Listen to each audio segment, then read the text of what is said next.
remains true. The central guiding principle was an undying love for the people.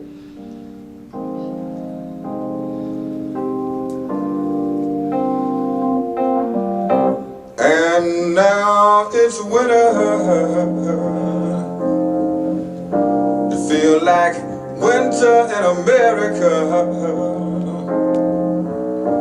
Yeah, it's a time when all of the healer brothers who could help us done been killed. They put them in jails. Yeah, people know it's something wrong. Everybody ought to know when it hurt. The Black Panther Party platform and program. What we want, what we believe. We want decent housing, fit for the shelter of human beings. Well, nobody knows what to say. We want education for our people.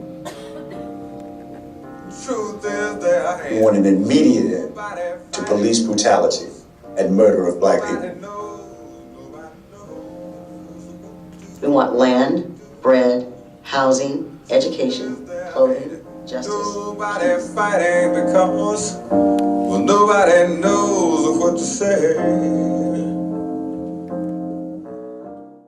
So, for those who came in late, I'm Stanley Nelson. I'm the director of Black Panthers, Vanguard of the Revolution. The film will be on PBS here in Wisconsin and everywhere else in the country on Tuesday, next Tuesday, February 16th. Here it plays at 8, other places it plays at 9. Please tell people about it and tell people to watch. That's about all the advertising we got. It's for you to tell people to watch, so please help us out and do that. I'm here to answer questions, so if you have a question, raise your hand. Actually, I can probably to speak loud enough. Thank you very much. It's really hard to hear in this room. Please use the mic. So, Yeah. Thank you very much for your work. So many questions, but I guess just a couple quick ones. Thanks for expounding on the life of Fred Hampton a bit. I was very familiar with him, but some of the footage you had there, I had not been exposed to. And the idea that he was rising to the top of the leadership was very interesting. The ex-police officers and the FBI people you spoke to, did they continue on with their careers? Did they become prominent people in their local police forces and things like that? The police officers that we spoke to, both one in Oakland and the rest in LA, were just, cops. They were part of, some of them were part of the first SWAT team in LA. They remained cops. They had retired by the time we interviewed them a couple of years ago for the film. A lot of times people ask me, how did you get those people to agree? And I think one of the things that we did was we spent a lot of time and effort trying to get police officers and former FBI agents to talk to us. And we spent a real lot of time trying to convince people to talk to us. The film took about 7 years to make, so one of the things that happened is that people who first refused to talk to us later on, came around and agreed. But I think it was essential for us to get not only the Panthers' point of view and Panthers sympathizers' point of view, but also to get the police point of view, and we really struggled to do that. One of the questions people always ask is what happened to William O'Neill, who's the guy who was the informant with Fred Hampton. And that interview that you see with William O'Neill was actually filmed almost 30 years ago for Eyes on the Prize. And we got that from them. And the day that it aired, William O'Neill ran out on the highway and got hit by a truck and was killed. And it was always thought that he committed suicide as this thing was aired. Next question. I brought one of these with me. This is from 1970. I am also glad that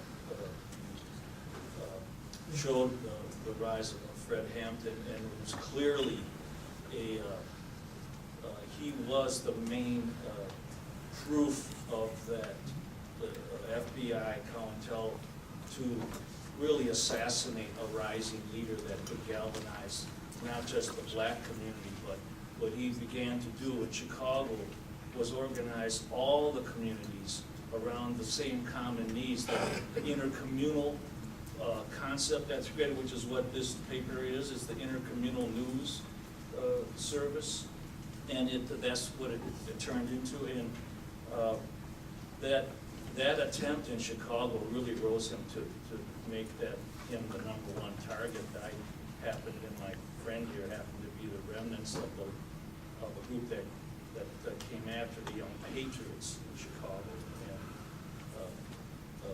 the FBI went after the Young Lords, the Young Patriots, and got rid of all them too. So when Bobby Seale ran for mayor of Oakland, the strategy of other programs, not all the program, not all the chapters closed up. Chicago stayed under the leadership of Bobby Rush, who then started a program that eventually defeated Ed Hanrahan, the chump that was up there, the state's attorney, leading towards him,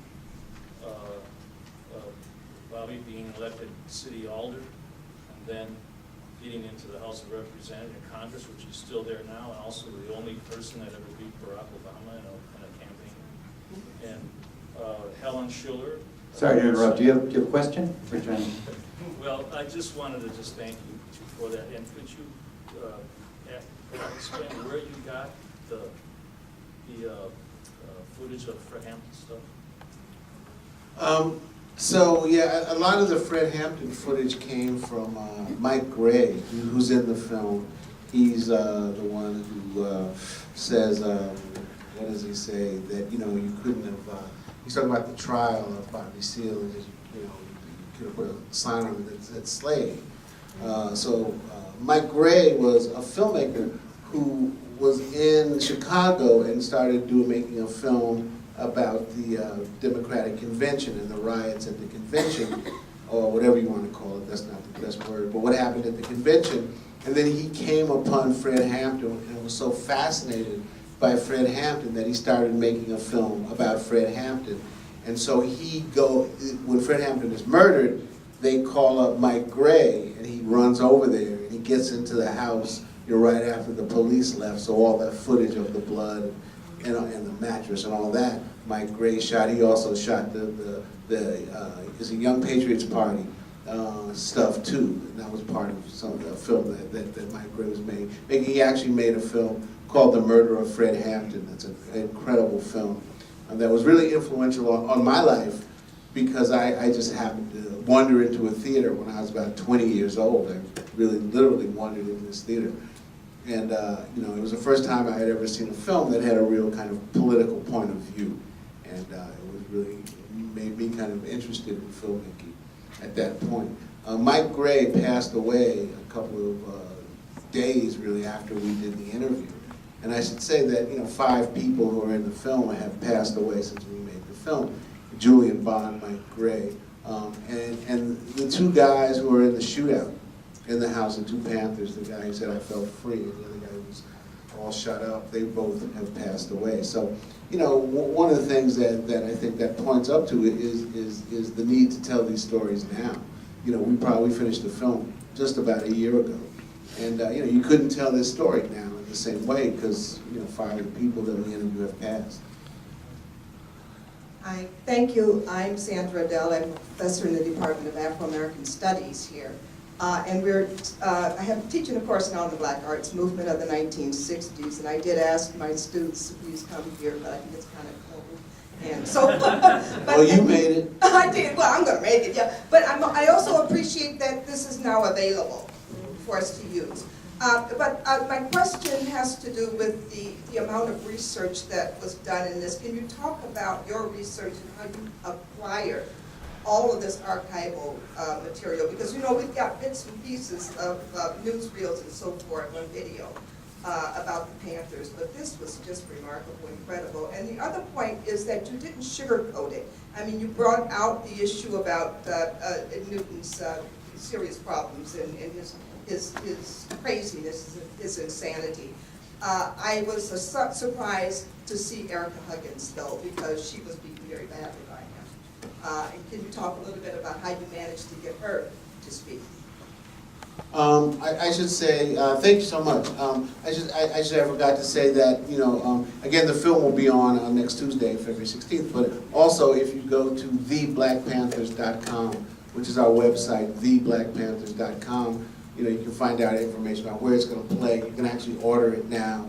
That beautiful poster that's on the cover of the Wisconsin Public Television magazine is for sale. And we only got a few of them, so we're just selling off the ones we got. But so, and all that information is there. The film took 7 years to make, so during that time, we just tried to look at find every single thing we could find. I've done a number of historical films before, Freedom Riders and Freedom Summer, Murder of Emmett Till, and Jonestown, some others. And so, it's kind of know how to do that. But one of the things that we do when we're looking for footage is we're looking for every single piece of footage that's ever been shot. We're looking for every single still picture that's ever been taken. And so we found a lot of stuff that people had never seen before. To give an example, probably 3-4 years ago, I was showing Freedom Riders at the Schomburg in Harlem, and people asked me, what are you working on next? I said, I'm working on this film on the Black Panthers. And afterwards, this guy came up to me, and said, hey, I have a tape in my closet that says the Black Panthers on it. I don't even know what it is. Do you want it? And I said, yeah. And he lived close to me. It just happened. He came by the office and dropped off the tape.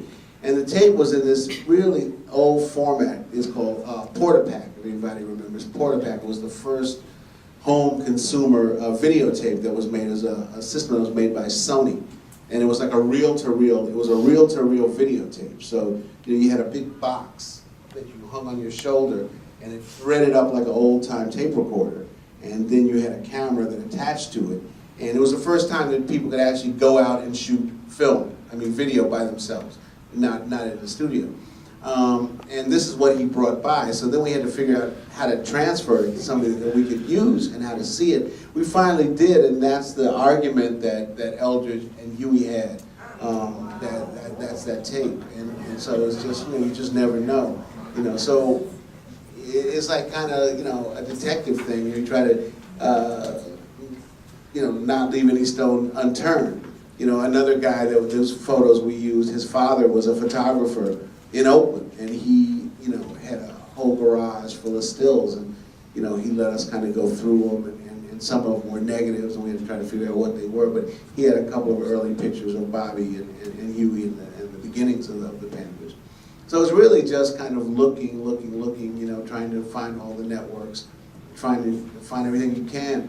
A lot of the stuff that we have early, where we talk about, where Erica says the Panthers had swagger, a lot of that beautiful color footage came from France, because everybody was interested in the Panthers. The whole world was fascinated by the Black Panthers, and that served us well because there was a lot of footage, a lot of stills that people took.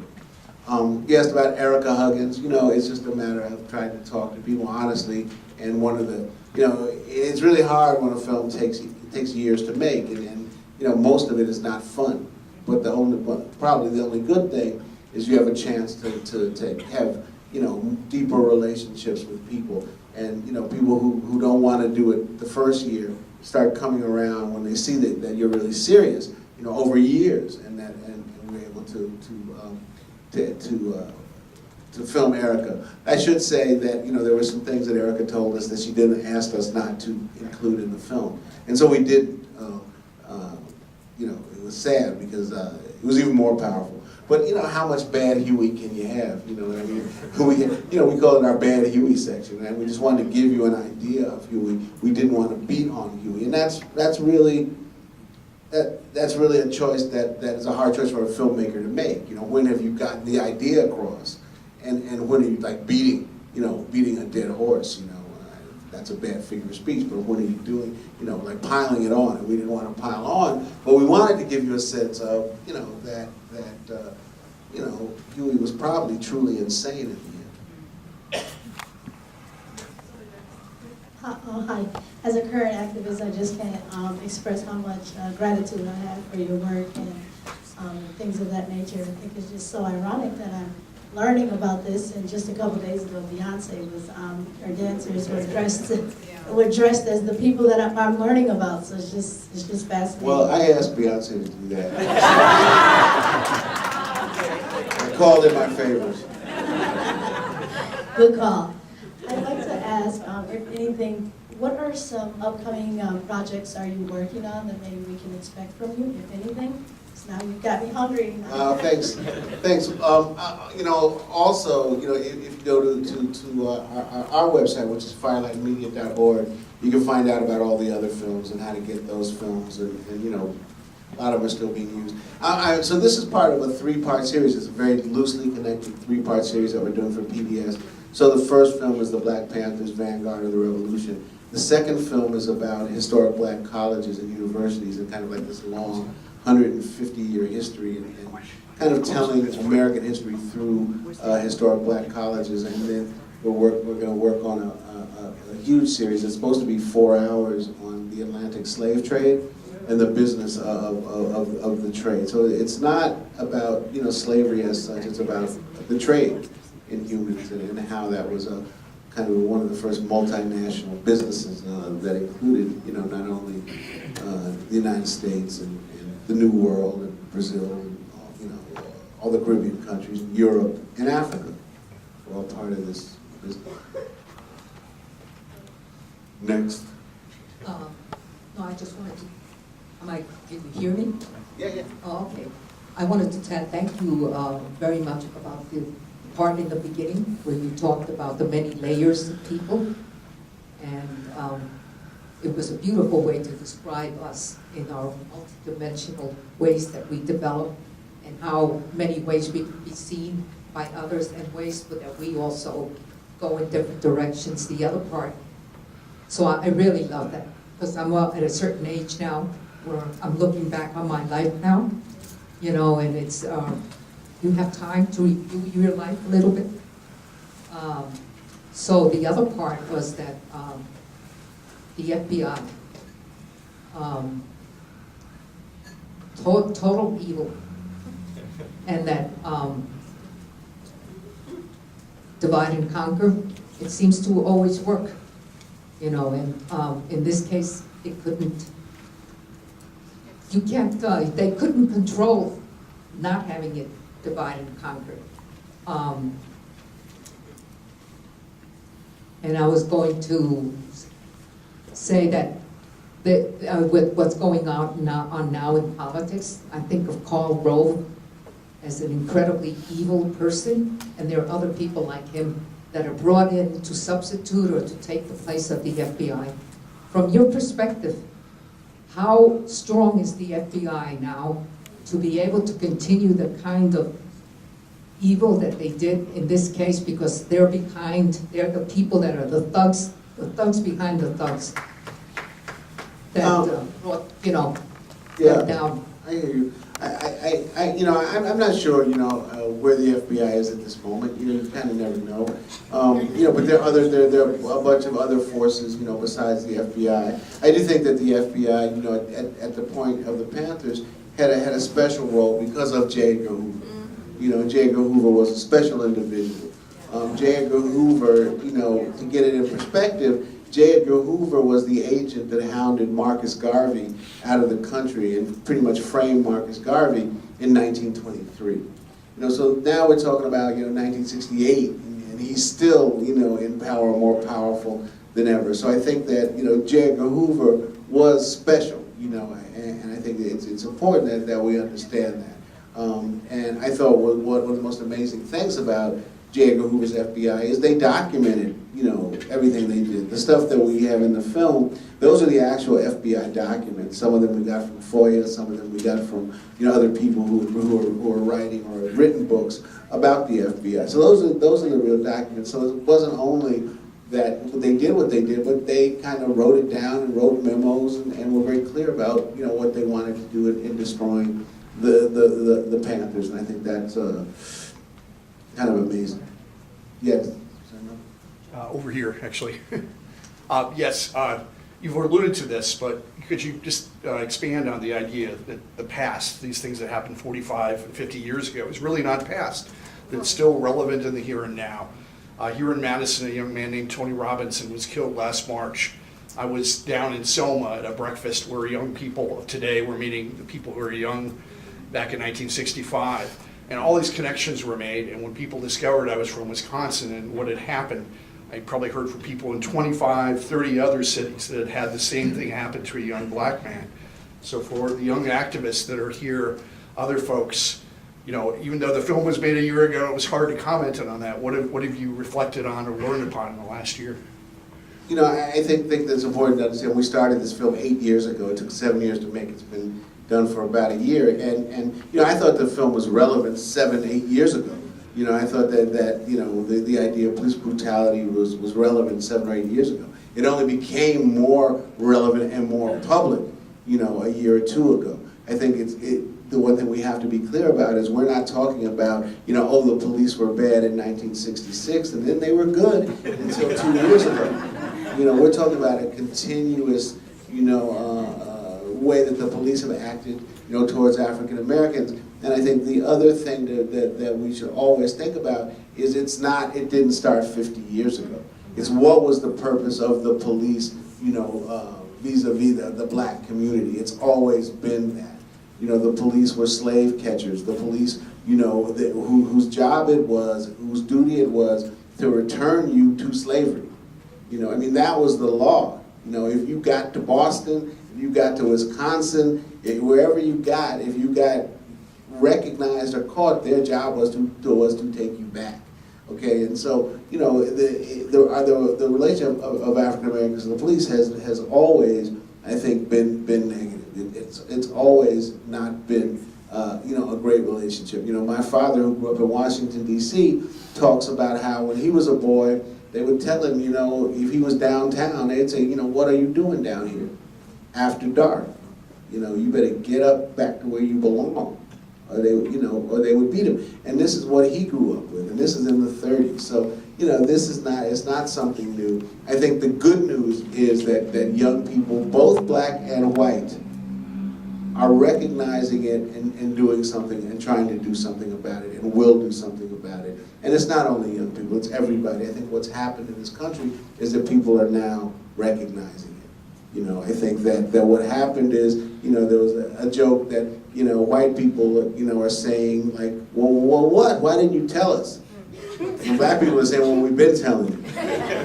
We've been saying it, but there's a new recognition. I think what's happened for us in making this film is it's changed the way the film is perceived.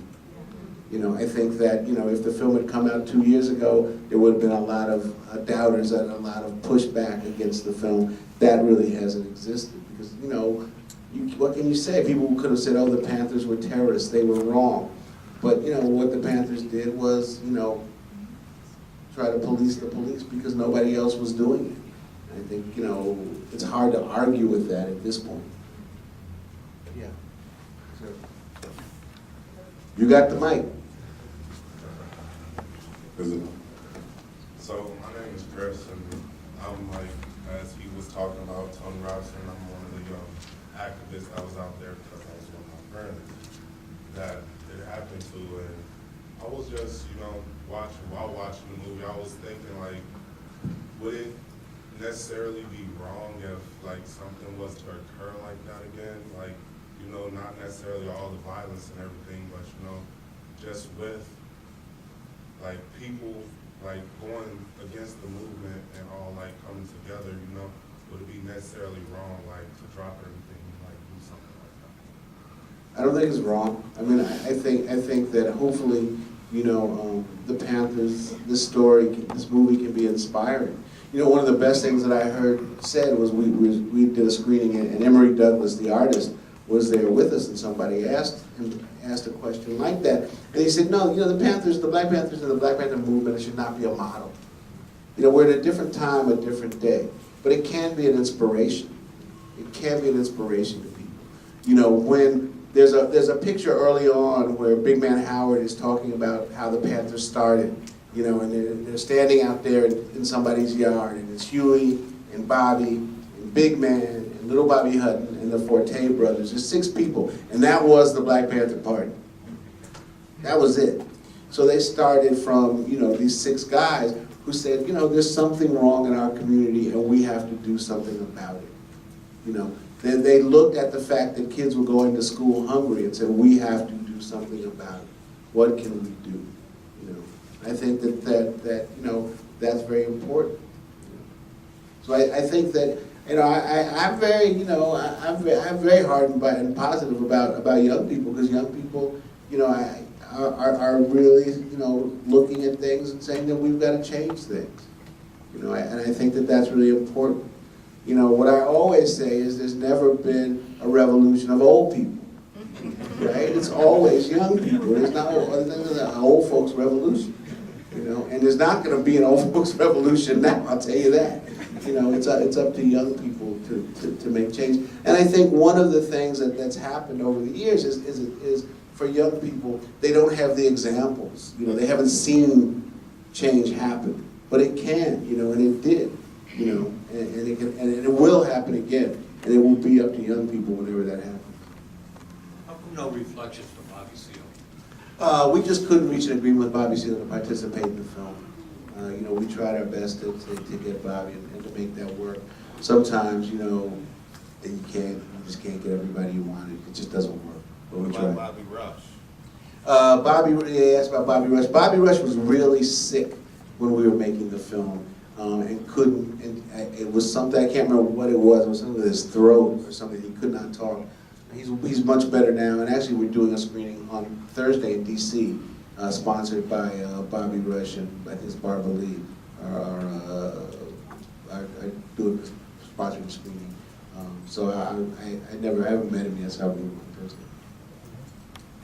I just wanted to recommend another resource, and I don't know if you are aware of it. There's a short documentary made by a professor at Southern Illinois University called 778 Bullets, and it documents the history of a Black Panther house in Southern Illinois, in Carbondale, that was shot up in 1970 by the police. And the filmmaker's name is Angela Aguayo. If anybody's interested, she's at Southern Illinois University. And after she made the film, when we were screening it, there were some police involved in that shootout who were concerned about how police were portrayed, even though they hadn't actually viewed the film yet. And they came to a Racial Justice Coalition meeting, and she was able to film them, two of the police officers who were involved in that shooting. So if you have an interest in the historical perspective, and she looks at it from the perspective not of the cities, but of the rural and small towns in America, that's another resource for people. The title again was? 778 Bullets, because that's how many bullets were shot into the house that was raided. Thank you. I like this movie because it shows how the Great Panthers started out to be working in the community to help the people, their own people in the community. They were trying to be peaceful, and was all turned, well, that's how I see it. And it was all turned around because they really were, as soon as you take your own control in your own community, you really are a threat to the government. Because the government needs to keep the money and the power for themselves. They like to dictate how things are going to operate, how much you get, how much is doled out. And this way, they really were a threat. And I really think for young people to understand that when you have a movement, what I really liked about the a Young Gifted and Black movement is that you're all working very hard to be peaceful and to be constructive, to find ways to work in the community, to keep the community safe. And I think that's really important. What I also was impressed with when in the video was when was it Huey Newton who went over to Europe, French? Eldridge Cleaver, and how then, you know, the people in other countries began to see the disparities and the inequality, and to see and understand and be validated that yes, the United States is exploiting you. They are taking your belongings, they are taking your money, and they are going to dictate then what your life is going to look like. And I think that's very important for everybody now to be able to look at, to say, we can't have a government that continues to take people's wealth. That's what slavery is all about. Taking your energy, taking your power, and converting it so that it helps somebody else other than you. Can we, we're over here with a question? Oh, no, I want to tell you thank you. I grew up here in Madison, and we were one of the first mixed families here in Madison, and I was never really taught, like, Black history. I didn't know what it was. I went to Marquette, I went to East, and, I mean, there was no Black history, really. So to see, you know, footage of what happened, and not what people try to tell you what it was about. So thank you for that. And as far as like, I've been in the system, I've dealt with the police. I mean, I've been incarcerated, I've been through all that, and now I haven't for like 6 years. So you try to, you know, evolve and change your life. But like my family growing up, we had a reputation. So the police know me through them and all this. So how do you, like, as far as coming from your past and trying to change and trying to do something better, and like Tony Robinson, I went to school with his grandfather, so I mean that was like totally crazy. And like with the police, I mean, you can't say a word. I mean, how do you like go about like having a movement like that? And I don't think, I mean, I'm gonna be 50 and I don't think I'm ever too old to try to do something to help change something. I mean, what's the point on, you know, doing anything, saying anything if you're not going to do something about it? What happened to Angela Davis? Angela Davis, that's a question we get all the time too. Angela Davis was not a member of the Black Panther Party. It's kind of, you know, a lot of people think she was, but she was not a member of the Black Panther Party. She was aligned with the Black Panther Party, but she was not a member of the Black Panther Party. There's a great film that came out probably 4 or 5 years ago called Free Angela and All Political Prisoners. It really tells Angela Davis's story. But so for us, you know, look, we had to try to, one of our things we had to do was try to get this film, you know, contained into a 2-hour time slot. And so, you know, once we realized that Angela Davis was not really a member of the party, it was easy for us to say, okay, well, you know, we don't have to tell that story. And also that story is being told, you know, in her own film, you know, right now. So, okay, let's just move on. So that's why she's not in the film. All right. So thank you, everybody, for coming tonight. Thank you, Stanley Nelson. Yeah, thank you again, once again. Next Tuesday, February 16th, please let people know. Everybody's got a network. Everybody's got people they're in contact with. That's the way we've gotten to where we are now. Please let people know. Thanks again.